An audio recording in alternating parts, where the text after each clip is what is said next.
Ever wanted to build and launch a real website, something you can actually share with the world, but got totally overwhelmed with where to even start? Well, today, that all changes. Think of this as your first big quest, building your very first portfolio website using Next.js. And yeah, we're going to do it fast. So here's our game plan.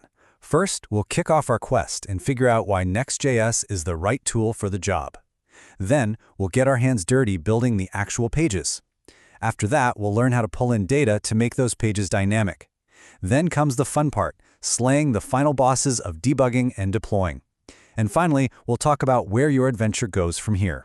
You know, every great quest needs the right weapon. And for our journey into web development, that weapon is Next.js. It's this super powerful framework that lets you build modern, lightning-fast websites without all the usual headaches. It's honestly perfect for anything from a simple portfolio to a huge, complex web app. To really get the magic of Next.js, you gotta understand the difference between static and dynamic sites. So, on one hand, a static site is kind of like a printed flyer. The content is locked in, it's super fast, but it doesn't change.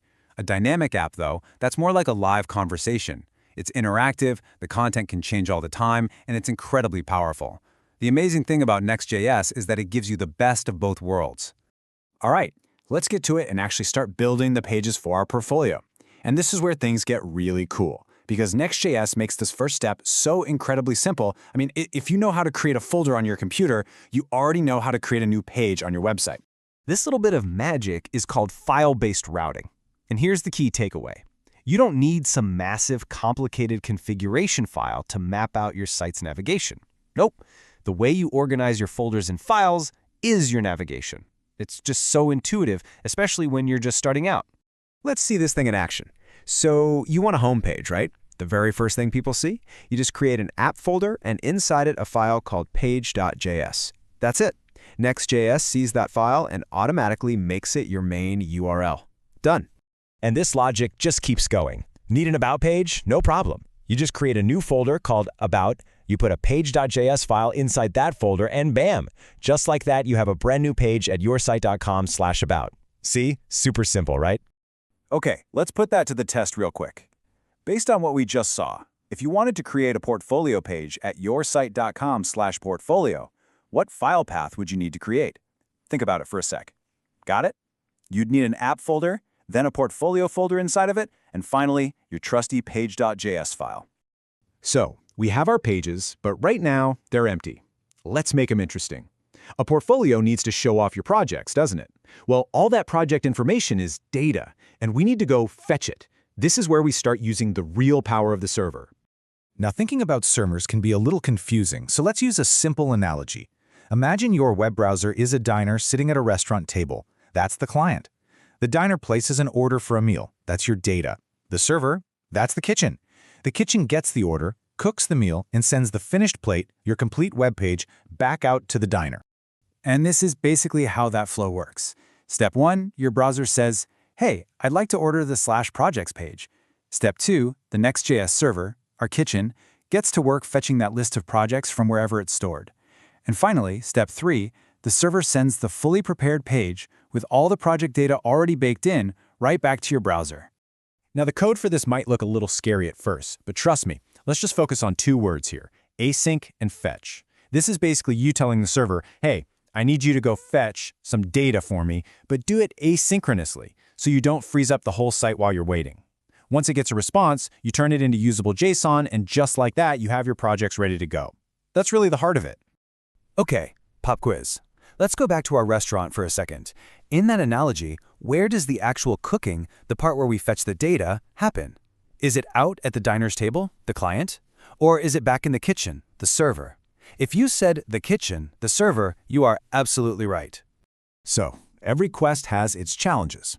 In the world of coding, our dragons are bugs and errors. But don't you worry, they're a totally normal part of the process. We're going to look at a few common ones, and then we'll get to the most exciting step of all, deployment. You are absolutely going to run into errors. And that's okay. You'll see things like hydration mismatch, which is just a fancy way of saying the server and browser got their signals crossed. Or module not found, which usually just means you forgot to install a tool you're trying to use. Seeing these doesn't mean you failed. It's just part of leveling up as a developer. So what exactly is deployment? Well, it's the moment of triumph. It's the grand finale. It's the process of taking all that awesome code you wrote on your computer and putting it out there on the internet so that anyone, anywhere on the world can visit your brand new portfolio. And the best part, it is so much easier than you think. The launch sequence is literally 3 steps. First, you connect your code from a place like GitHub. Second, you import that project into a hosting platform, something like Vercel. And third, you click deploy, and you just watch the magic happen. That's it, your site goes live. And with that, your first quest is officially complete. You've learned the absolute fundamentals of building and launching a real website. But here's the thing. This isn't the end. This is just the first step in a much bigger, much more exciting adventure. I want you to let this sink in for a second. By following these steps, you've done something truly incredible. You have built and deployed a real web application. You're not just learning to code anymore. You are now a developer. So what's next? Where do you go from here? Well, your next quest items are pretty clear. First, dive into the official Next.js documentation. It is the ultimate source of truth. Explore community forums to ask questions and learn from others. But most importantly, just start building. Try adding a new feature, like a contact form, to the portfolio you just launched. So I'll just leave you with this one question.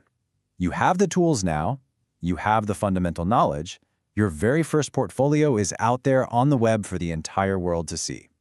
The only question left is, what will you build next? Ever wanted